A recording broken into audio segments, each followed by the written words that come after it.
Nobody wants you about this part. The emotional pain gets attention. The heartbreak gets the attention. The loss gets the attention. But what about financial aftermath? The account balance that changed. The plan that disappeared. The dream that suddenly become unaffordable. The feeling of having to start over financially when you thought you do be much further ahead. That is a different kind of pain. And not enough people talks about it. Few years ago, there was a man with foundation beneath him can build almost anything.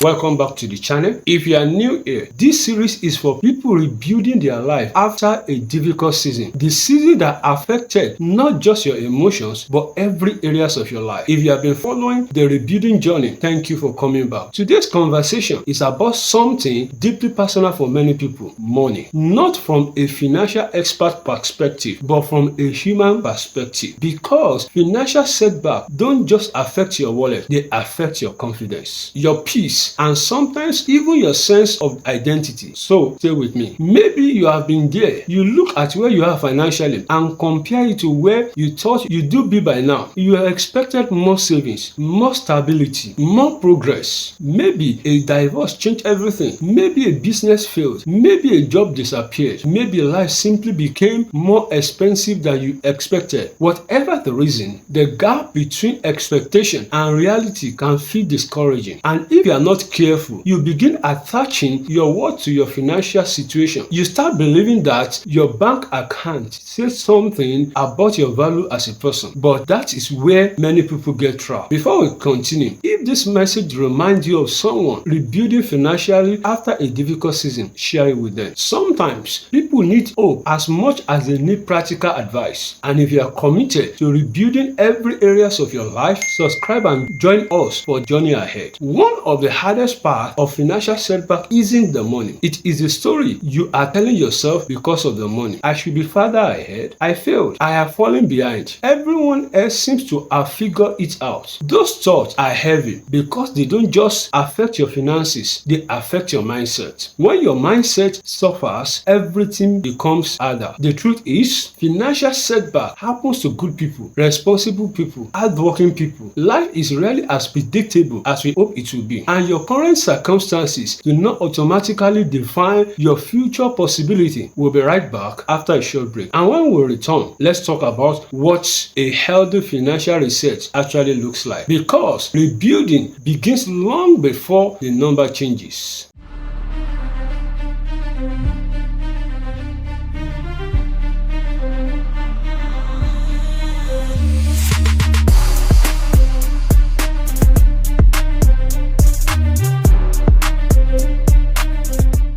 Welcome back. The first step in a financial reset is honesty. Not shame, not denial. Honesty. Look at where you are, not where you wish you were. Not where someone else is, where you are. Because you can't rebuild from a place you are unwilling to acknowledge. Then focus on what you can control. Your spendings, your savings, your earning, your habits. Not everything will change overnight, but progress really does. The goal isn't immediate wealth. The goal is stability, momentum, and confidence that you are moving in the right direction. One decision at a time. If you are rebuilding financially right now, be patient with yourself. You may be carrying years of disappointment, years of pressure, years of expectation that didn't unfold the way you imagined. That's heavy. But don't let frustration turn into hopelessness. Celebrate small wins. Pay off a debt. Build a saving habit. Learn a new skill. Create a budget you actually follow. These victories matters because financial rebuilding isn't only about numbers. It's about regaining trust in yourself. It's about proving that your future can be different from your past, and that process takes time. Maybe your financial life doesn't look like what you hoped it would be. Maybe you are starting over. Maybe you are rebuilding from scratch, or maybe you are rebuilding from less than scratch. That is okay, because some of the strongest foundations are built during the season when everything has to be rebuilt. Your current situation is a chapter, not a conclusion, and that chapter changes. If this message encouraged you today, share it with someone who is carrying the weight of financial pressure. Save it for the moment when setback tries to convince you that your future is limited. And and subscribe if you are committed to rebuilding every areas of your life with patience, wisdom, and hope. Until next time, take care of yourself, and remember, your net worth and your self-worth are not the same thing. One can change overnight, and the other should never be measured by a number.